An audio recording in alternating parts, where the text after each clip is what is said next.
तमाम मीडिया के साथियों का स्वागत करता हूं। आज की इस प्रेस कॉन्फ्रेंस बहुत ही फोकस्ड प्रेस कॉन्फ्रेंस है। आप तमाम लोगों को पता है कि कुछ दिनों से देश में एक मुद्दे को लेकर विपक्ष काफी आवाज उठाई है, सड़कों पे भी, संसद में भी। उसमें कई सवाल उठे हैं, कई डेटा आप लोगों के सामने रखा गया है।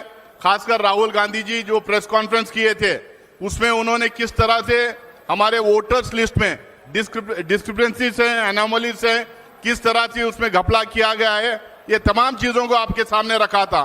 उसके बाद में हम तमाम अपोजिशन के पार्टीज ये एक्सपेक्ट कर रहे थे कि इलेक्शन कमीशन अपने तरफ से क्लैरिफिकेशन देगा, इलेक्शन कमीशन अपने तरफ से इसमें जवाब देगा और ट्रांसपेरेंसी जो हम लोगों के सामने रखना चाहिए उसके तहत सारी बात को एड्रेस करेगा। लेकिन जिस तरह की प्रेस कॉन्फ्रेंस कल हुई उससे एकदम साफ है कि जो आरोप हम लगा रहे थे, जो लगातार इस देश में कई सालों से, खासकर पिछले 10-11 साल में जो ऑटोनोमस बॉडीज हैं, जो कॉन्स्टिट्यूशनल बॉडीज हैं, उसको जिस तरह से सरकार हथियाली है, जिस तरह से उसको गुमराह करके रखी है, जिस तरह से ये कॉन्स्टिट्यूशनल बॉडीज कॉम्प्रोमाइज किए गए हैं, उसी तरह से हम लोग इलेक्शन कमीशन का भी जो है एक तरह से कॉम्प्रोमाइजिंग होते हुए दिखाई देता है।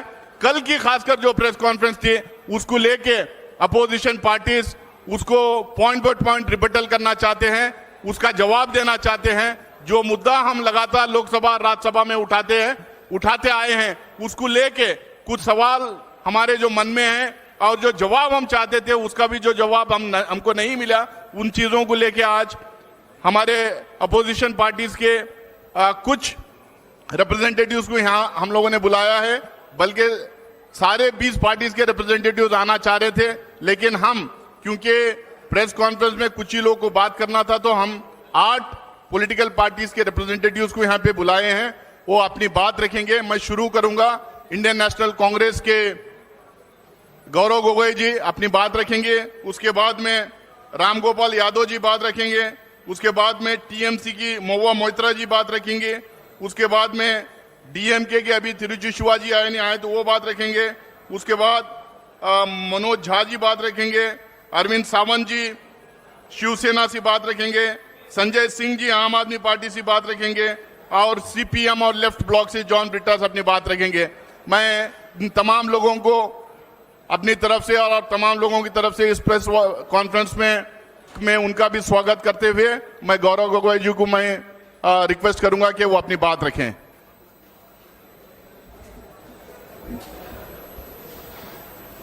धन्यवाद नासिर हुसैन जी। आज इस महत्वपूर्ण संवाद वार्तालाप में उपस्थित आदरणीय राम गोपाल यादव जी, आदरणीय महुआ मोइत्रा जी, अरविंद सावंत जी, संजय सिंह जी, मनोज झा जी, जॉन ब्रिटास जी, यहाँ पर उपस्थित मीडिया के दोस्तों, आज का जो विषय है वो बहुत ही महत्वपूर्ण है। जो वोट देने का अधिकार है वो संविधान में उल्लेखित सबसे महत्वपूर्ण अधिकार है जो एक आम नागरिक के पास होता है।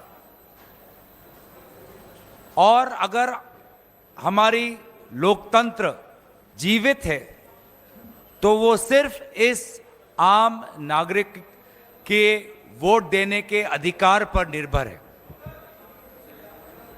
इस अधिकार का संरक्षक केंद्र चुनाव आयोग है जो एक संवैधानिक संस्था है।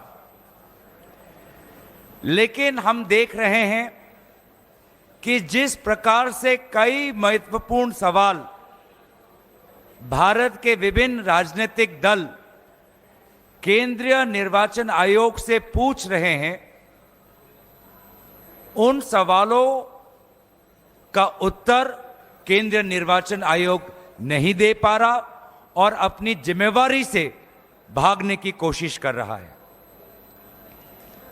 हाल में ही सुप्रीम कोर्ट का एक राय आया बिहार के एसआईआर के संदर्भ में। उस राय में केंद्रीय चुनाव आयोग ने जितने भी बात रखे, सारे महत्वपूर्ण बातों को सुप्रीम कोर्ट ने नकारा। इसके बावजूद भी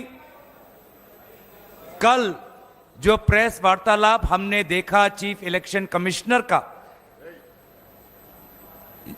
जिसमें उनको अपने चुनाव आयोग की कमजोरियां बतानी थी और विपक्ष के जायज सवालों का उत्तर देना था, उत्तर देने के बावजूद या उत्तर देने के विपरीत उन्होंने कल अपने प्रेस वार्तालाप में राजनीतिक दलों पर सवाल उठाया और एक प्रकार से राजनीतिक दलों पर आक्रमण किया। जबकि बेहतर यह होता कि वे ये बताते कि ये एसआईआर प्रोसेस इतनी हड़बड़ी में, इतनी जल्दबाजी में क्यों कर रहे हैं, जब बिहार में निर्वाचन सिर्फ 3 महीने बाद है। बिना विभिन्न विपक्षी दलों के साथ चर्चा किए हुए क्यों केंद्र चुनाव आयोग हड़बड़ी में एसआईआर वहां पर इंप्लीमेंट कर रही है, इस प्रश्न को लेकर वो मौन थे।